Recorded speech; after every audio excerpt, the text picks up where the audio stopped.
Ayat ini diakhiri dengan wallahu khairur razikin. Dan itu jelas mengingatkan kepada kita bahwa berapa banyak orang meninggalkan ibadah. Bahkan kalau dalam kasus ini, meninggalkan khutbah Jumat. Apa tujuannya? Karena mengharap rezeki, mengharap perniagaan, mengharap sesuatu yang secara hitungan matematika dunia itu besar keutamaan dan keuntungannya. Tetapi Allah mengatakan bahwa apa yang di sisi Allah khairun, itu jauh lebih baik. Ma indallahi, apa yang di sisi Allah itu kekal, la yanfad, dan tidak pernah akan hancur dan binasa. Dan ingat, jangan gara-gara urusan dunia seperti itu kalian meninggalkan perintah Allah yang lebih besar, gara-gara takut urusan sesuatu yang sudah pasti, sesuatu yang sudah ditakdirkan oleh Allah Ta'ala, yaitu rezeki. Kenapa? Wallahu khairur raziqin. Karena Allah itulah sebaik-baik pemberi rezeki bagi makhluk-makhluknya, bagi hamba-hambanya. Jadi tidak pernah ada cerita gara-gara ibadah, gara-gara sholat, gara-gara taklim, gara-gara kebaikan rezeki kita ini berkurang atau salah masuk kantong. Itu nggak pernah ada sejarah. Justru yang ada sebaliknya. Ketika kita istiqamah dalam menjalankan kebaikan, maka Allah Subhanahu wa taala akan memberikan barokah pada rezeki kita. Jadi barokah itu Allah akan datangkan. Barokah dari Allah Subhanahu wa taala. Rezeki sesuai dengan takdir.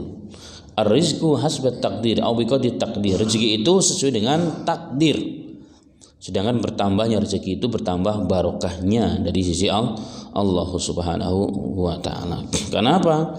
Karena ada orang yang tidak ibadah pun dasar memang takdirnya rezekinya banyak, ya banyak juga. Makanya kalau orang mengaitkan pokoknya kamu sholatnya baik, ininya baik, insyaallah rezekinya banyak, itu membuat kadang-kadang merusak juga niat orang ibadah. Maka banyak akhirnya setelah dia istiqomah sholat, istiqomah ta'lim, istiqomah menjaga sunnah-sunnah, terakhir ternyata usahanya begitu-gitu aja. Akhirnya dia ngeluh, Ustaz katanya kalau banyak ibadah, istiqomah ibadah, maka rezekinya banyak. Sehingga salah nih, yang banyak itu barokahnya sesungguhnya. Kalau rezekinya tetap seperti itu, dia tidak akan berubah dengan takdir Allah. Walaupun tetap kita diperintahkan untuk ikhtiar itu selalu. Dan ingat bahwa sesuatu itu ditakdirkan oleh Allah dan Allah mudahkan jalan menuju takdir tersebut. Bukan berarti yang saya sampaikan ini kemudian membuat orang jadi malas, enggak. Tetap harus bersemangat, karena bekerja atau berusaha atau berikhtiar, bersyariat orang bilang itu merupakan perintah agama. Itu bagian daripada ibadah kepada Allah Subhanahu wa taala. Dan tidak boleh yakin dengan usaha yang kita lakukan itu mendatangkan rezeki, karena rezeki Allah yang memberi.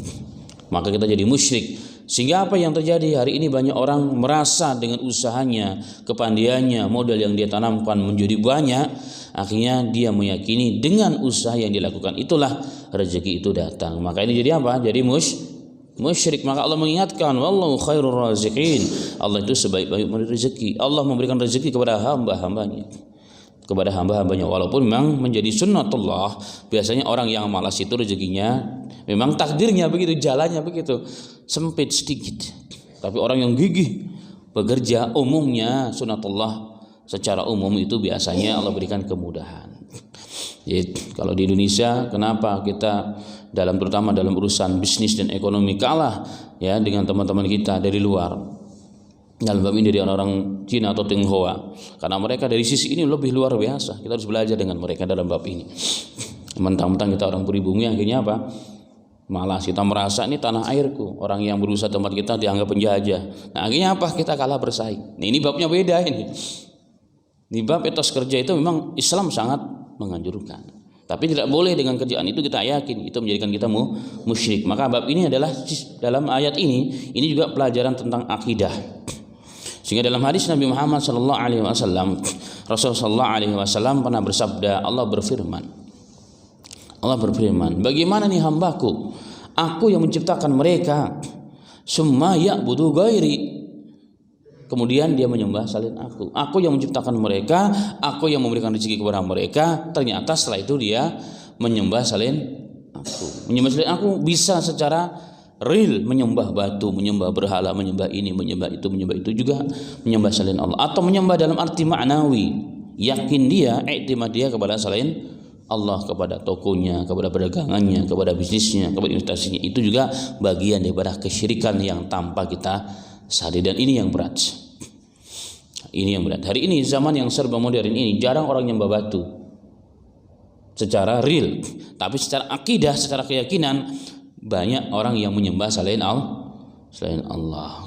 Mati dah gue katanya. Kenapa? Gue dipecat dari pekerjaan yang ribawi contohnya. Padahal itu adalah mungkin dari sisi lain Allah berikan solusi yang terbaik untuk orang tersebut. Allah berikan solusi yang terbaik bagi orang tersebut.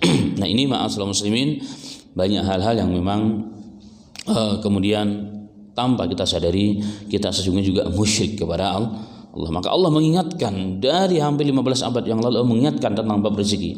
Jangan gara-gara urusan dunia kalian tinggalkan syiar terbesar, bahkan salat Jumat. Ternyata apa? Ini fakta yang kebanyakan kita rasakan di dunia ini. Hari ini di zaman yang sedih, bahkan negara Republik Indonesia yang mayoritas Muslim, ini ayat teguran yang keras sesungguhnya. Itu faktanya.